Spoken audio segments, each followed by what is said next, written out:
ఈ ఫిబ్రవరి మాసం దేవుడు నా హృదయాన్ని పురికొల్పి ప్రేరేపించిన మాట, రాగల ఫిబ్రవరి మాసం అంతా దేవుడు నీ పక్షాన నిలవబడబోతున్నాడు, నీ పిల్లల పక్షాన నిలవబడబోతున్నాడు.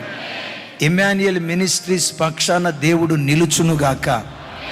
లైవ్లో వాక్యం వింటున్న బిడ్డలారా, ఎంతమంది ఏ ఏ దేశాల్లో ఉండి ఈ వాక్యం వింటున్నారో, నజరేయుడైన యేసు నామం పేరిట రాగల ఫిబ్రవరి మాసమంతా ఆ కాలంలో కోరేషు పక్షాన నిలిచిన దేవుడు ఈ కాలంలో ఫిబ్రవరి మాసమంతా నీ పక్షాన దేవుడు నిలుచునుగాక. అతని పక్షాన ఎప్పుడు నిలుస్తానన్నాడు? వాక్యం అంటుంది, జనములను జయించుటకు. అంటే అతని పక్షాన నిలిచిన తర్వాత అతని యొద్దకు జనాలు వచ్చారా? జనాలు వచ్చిన తర్వాత దేవుడు అతని పక్షాన ఉన్నాడా?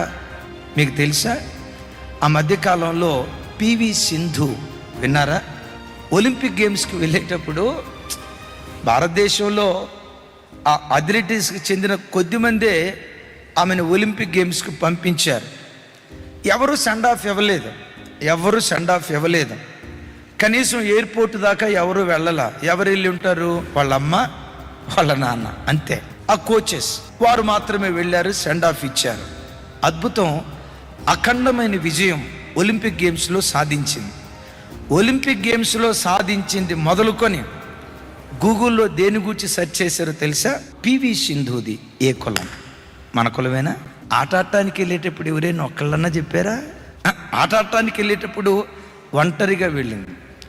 గెలిచిన వాడి పక్షాన కోట్ల మంది ఉంటారు, పోరాడేవాడి పక్షాన ఎవ్వరు ఉండరు. దేవుడు నిలవబెడతాడు. ఆ వ్యక్తి పక్షాన దేవుడు నిలవబడి ఆ వ్యక్తితో కూడా దేవుడు పోరాడి ఆ ఒంటరి వాడిని 10,000 మందిగా దేవుడు మారుస్తాడు. ఆ తల్లి ఆట ఆడటానికి వెళ్ళేటప్పుడు ఎవరు తనతో పాటు రాలా. ఎప్పుడైతే తను గెలిచిందో తిరిగి వచ్చేటప్పుడు విచిత్రం తెలుసా? హైదరాబాద్ మొత్తం ట్రాఫిక్ జామ్ అయిపోయింది. ఎయిర్పోర్టు మొదలుకొని కొన్ని కిలోమీటర్ల దూరం ఆమెకి హారతిని, విజయంతో వచ్చిందని హారతినిచ్చి ఎంత అద్భుతమైన గ్రాండ్ వెల్కమ్ ఇచ్చారో. గెలిచిన వాళ్ళ పక్షాన, సంపన్నుల పక్షాన కోట్ల కొలది ప్రజలు ఉంటారు. ఓడిపోయిన వాడి పక్షాన ఎవ్వరూ ఉండరు. ఒకవేళ నా వైపు చూడు, జీవితంలో ఓడిపోయావా? ఇది ఓడిపోయిందిరా, వీడు ఓడిపోయాడురా.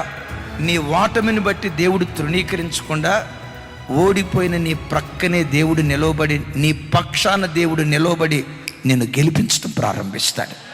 గట్టిగా చెప్దాం ఆమేన్. ఈ దేవుడు మన పక్షాన నిలిచే దేవుడు.